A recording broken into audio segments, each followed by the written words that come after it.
In this video, we're talking about the weather. And how do I know you want to talk about the weather?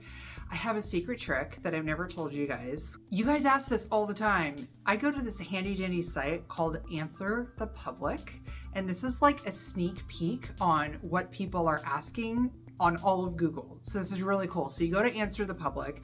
I think there's free accounts. I have a paid subscription because I have a higher level access to it. But you can do like a 2 or 3 word phrase like Bremerton weather, and it'll show you all the things people are asking.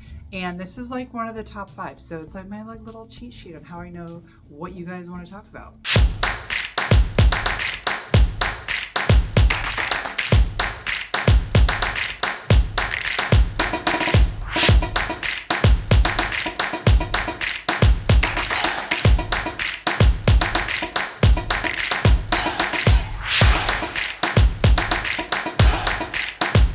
What's up everybody, it's Cassandra Lopez with the Living in Bremerton channel. If you're new to the channel, you're going to want to go ahead and subscribe. This channel is all about living in Bremerton and the surrounding areas. So whether you're new here for the first time and want to get a vibe for it, or maybe you've been here for a while, you just want to know more, be sure to subscribe, tap that little bell so you're notified every time I drop a new video. And with that, we'll get right into it. So maybe you're in the military and you just found out you're getting orders to Bremerton, Washington, or Bangor, anywhere a naval base kid's up, and you've never been here before, and the only thing you know about Washington is that it rains all the time, right? Wrong. So there is a mountain range called the Cascades, and it splits eastern Washington and western Washington. Really, it splits like central Washington. But anyway, anything west of the Cascades is going to be that lush green Washington state that you've seen before. Anything east of the Cascades is actually like high desert. So there's forests and stuff, and there's mountains, but it's like desert climate. So it's very, very arid and brown in the summer, and like feet and feet and feet of snow in the winter. And it's just miserable. Western Washington, west of those Cascade Mountains, is pretty moderate, and we don't see the extremes that central or eastern Washington do.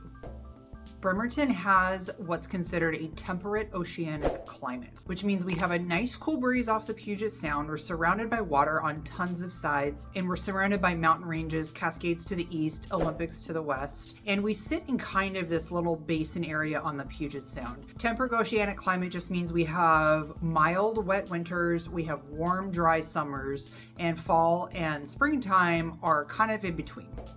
Summer times we average about 80 degrees, and winter times somewhere between like 30 and 35, with of course some variance. Those are just averages, and about 50 inches of rain a year. So if you think of rain in terms of like inches of rainfall, we actually get less rain than Atlanta, Georgia, Houston, Texas, some big cities on the East Coast. So there is some variation in the type of rain. We kind of tend to get that like misty, consistent, drizzly rain, whereas maybe some places in the South might have some insane like torrential downpour, like storms that you can't drive in because you can't even see where you're going. We rarely get a storm like that.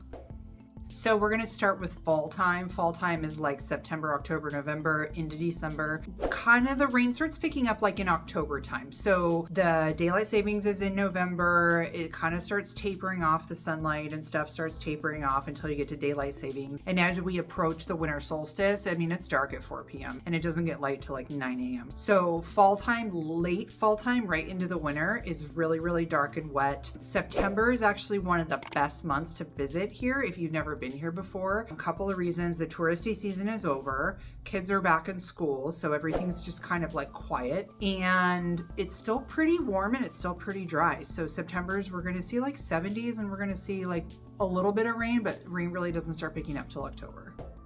Wintertime is going to be the wettest season, whether it's rainfall or snowfall. It does snow here, although we don't get like feet and feet and feet of snow unless it's like snowmageddon like we had 8 years ago. You're gonna get 2 or 3 snowstorms, and it's gonna drop maybe 6 or 8 inches of snow at a time. Now there are areas in Kitsap County that get more and worse weather. So like Seebeck, for example. Seebeck is the westernmost part of Kitsap County. It's like to say they get the first and the worst weather. So if it's gonna snow, it hits them first, and most of it's gonna drop there. And by the time it gets to Bremerton, it's tapered off a little bit. So there are locations that get more snowfall and a little bit worse conditions than Bremerton Bremerton proper. The roads are typically okay to drive after like half a day. They do a good job with plowing. They'll start, of course, with the main arterials like freeways, hospital routes, first responder routes, that sort of thing. And then they'll get to the neighborhoods, and if there's resources left over and still needed, then they go out to like maybe the more rural areas. A lot of the rural areas, like out in Seebeck, like out in Deep Port Orchard, are gonna have private roads that are maintained by the homeowner. So there'll be some sort of like road maintenance agreement or handshake agreement or something like that. And one of those guys is gonna have some sort of little mini plow or, you know, mini X or whatever. And so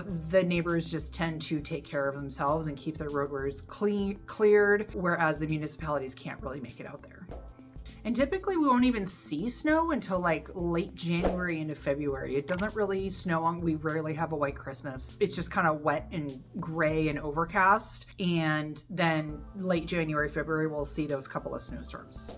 And then into spring, it kind of takes a while for the temperatures to warm up, but the first, you know, flowers are blooming, you have your hyacinth blooming, you have your cherry blossoms, you have your rhodie. Some of these first signs of spring start, you know, decorating our yards and making them all colorful. So the bees come out and we see all the baby deer come out. And it's really kind of a lovely season, although it is still a little cold. It is still a little wet, but sun's starting to stay out longer, it's up earlier, and the temperatures definitely start to improve. We're probably averaging about 50 degrees like springtime. And then March, April, May are some of the prettiest months in terms of foliage around here. Some of my favorite flowers in the world bloom in the first spring. So super colorful, super beautiful in the springtime here, and everyone's yards are just lovely. It's a great time for photos if you're listing your house because everything's in bloom.